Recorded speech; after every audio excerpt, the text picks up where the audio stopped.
अस्सलाम वालेकुम दोस्तों, ड्रामा से बहकावे की आने वाली एक साथ बहुत ही धमाकेदार होने वाली है। सितारा जो एक लालची लड़की होती है, अब वो जहांगीर को छोड़ के भाईजान के पीछे पड़ जाती है, क्योंकि उसे पता है कि भाईजान के पास बहुत ज़्यादा पैसा है और भाईजान भी उसकी नीयत को जान देता है कि वो एक लालची लड़की है। जितने ज़्यादा उसको तोहफे तहफ़ दिए जाएंगे वो उतनी ज़्यादा उस तरफ अट्रैक्ट होती जाएगी। अब वो बहाने बहाने से भाईजान के साथ ज़्यादा वक्त स्पेंड करना शुरू कर देती है, लेकिन ये बात जहांगीर को पसंद नहीं आती। फिर वो फैसला करती है कि ना जहांगीर को रास्ते से हटाया जाए और भाईजान को ही फंसा लिया जाए।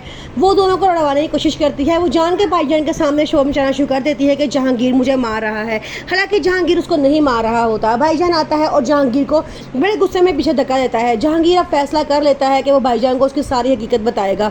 जब सारा सोने के लिए अपने कमरे में चल जाती है तो वो जहांगीर भाईजान के पास जाता है, उन्हें जाके बताता है कि ये अपने पहले शोर को जहर देकर इसके साथ भाग कर आई है। वो किसी के साथ कुछ भी कर सकती है, वो एक लालची लड़की है। भाईजान को उसकी बातों पर पहले तो यकीन नहीं आता, लेकिन वो सारे प्रूफ पेश करता है कि ये देखो, ये सारी जायदाद, ये सारा कुछ घर से चोरी करके मेरे साथ भागी है।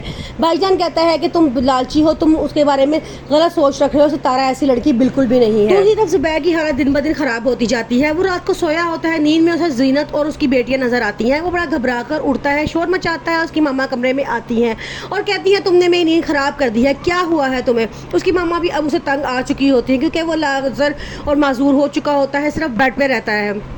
उसकी मम्मा आके कहती हैं क्या मसला है तुम्हारे साथ। आगे ज़ुबैर बताता है कि मम्मा जीनत को ढूंढो, मेरी बच्चियों को ढूंढो, मैं उनसे माफ़ी मांगना चाहता हूँ। उसकी मम्मा कहती हैं तुम्हें अब कहाँ से जीनत याद आ गई, अब कहाँ से उसकी मोहब्बत तुम्हारे दिल में जाग उठी है, तुमने मेरी नींद ख़राब कर दी है, मैं सो रही थी। उसे डांट के वो अपने कमरे में चल जाती हैं। ज़ुबैर काफ़ी देर रोता रहता है।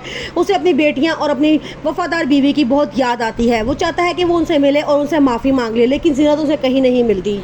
जीनत जो एक कुकिंग सेंटर में जॉब कर लेती है, वो वहाँ पे बहुत अच्छी ज़िंदगी गुजार रही होती है। अब उसकी बेटियों का भी लाइफस्टाइल बदलना शुरू हो जाता है। वो तमाम चीज़ें जो उसको उसके बाप के घर में मुयसर नहीं थी, जीनत उनको वो सब कुछ फराहम कर रही होती है। उसकी बेटियाँ अब बहुत खुश होती हैं, लेकिन जीनत के लिए बड़ा मुश्किल होता है घर भी चलाना और बाहर भी चलाना। वो अपनी बहन से कहती है कि बड़ा मुश्किल होता है एक औरत के लिए कि वो अपने दुपट्टे की हिफाजत भी करे और अपनी बच्चियों को अपनी अच्छी ज़िंदगी भी दे। वो काफ़ी देर रोती है, उसकी बहन से बहुत हौसला देती है, कहती है कि तुम तो बड़ी हिम्मत वाली लड़की हो, तुमने इतनी मुश्किलें बर्दाश्त की हैं, अब तुम आगे भी मुश्किल बर्दाश्त कर सकती हो।